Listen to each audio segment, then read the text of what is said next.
Hi there everyone. I'm not quite sure how we follow such a beautiful project, but we'll give it a go anyway. I'm Justin NOXON from NOXON Architecture. This is Andrew Jenner, our project architect who made it all happen.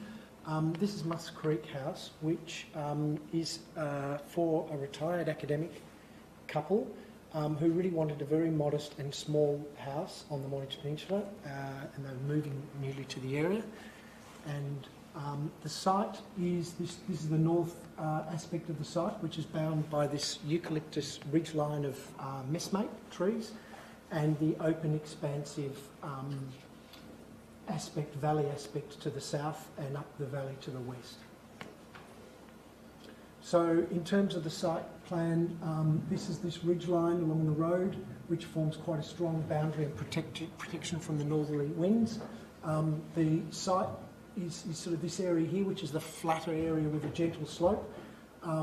There's fabulous views, as you saw, across the valley, but also up the valley, over this dam, up to the west, up the valley. But we had to avoid these sort of areas here, which sort of looked into neighbouring properties.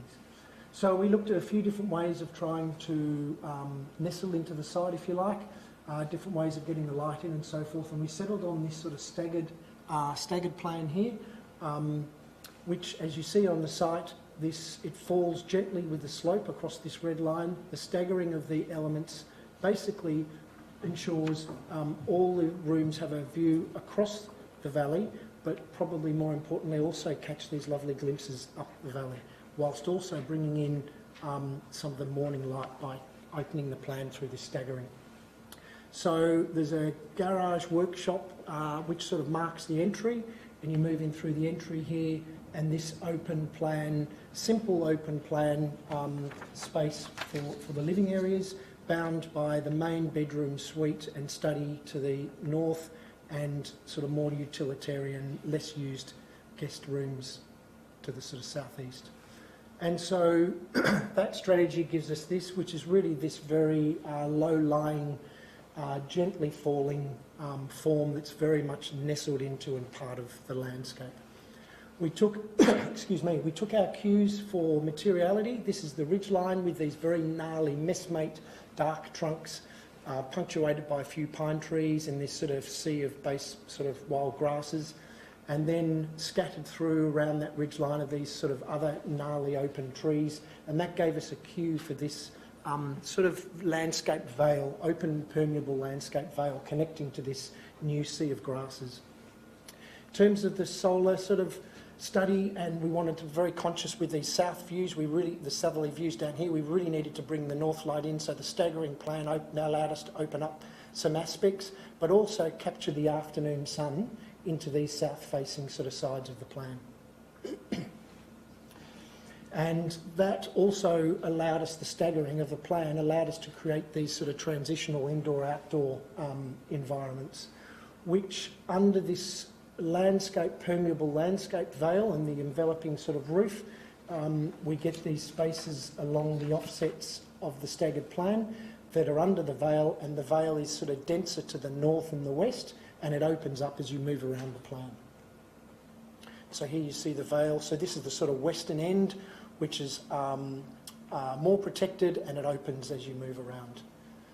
So we're also conscious of not making a sort of totally sort of separate entity in the landscape. So the design with this staggered plan has some quite deliberate permeable aspects where you see directly through it, but also across it at the angle as it staggers. So as it nestles into the landscape, you sort of see through it, through living areas, study areas, and again, as you move around the plan, you get these sort of glimpses through it. And it blurs those boundaries between inside and outside, and very much the house merges into the landscape.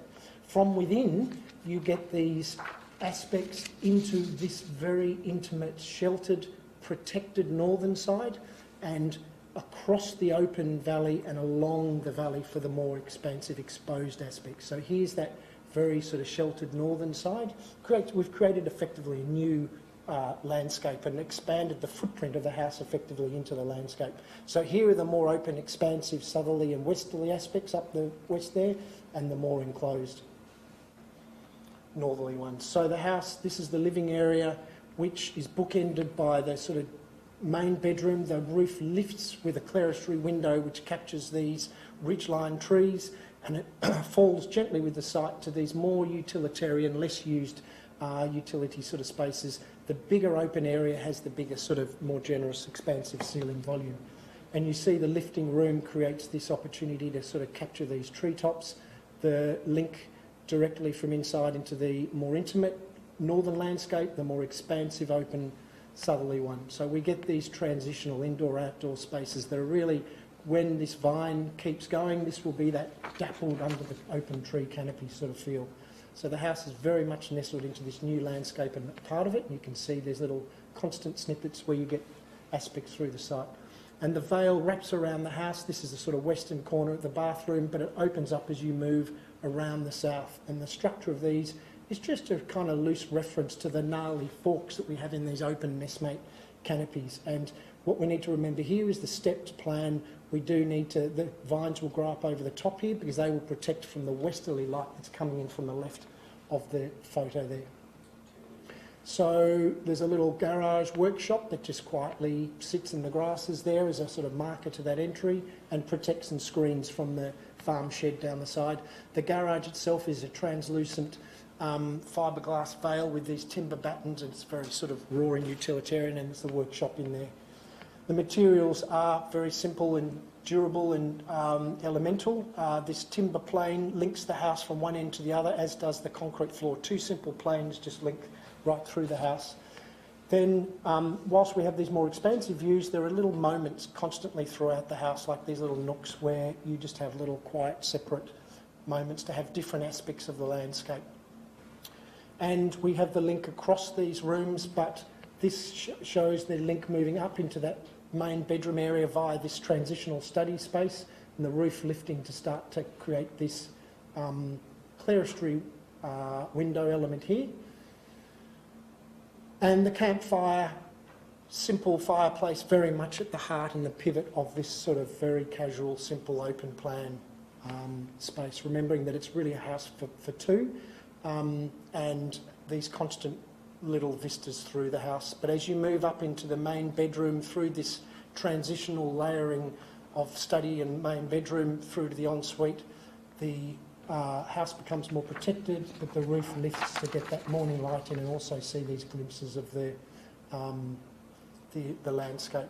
And even something simple as the bathroom, we sort of wanted to really celebrate. So this is located a bit counterintuitively at the western end of the house, but that allowed us really to celebrate the bathing ritual at the end of a day's work in the paddock, where you can literally sit in the bath in the afternoon sun, and the client tells us with glee that they really enjoy that aspect. Then you look up the valley basically from that point.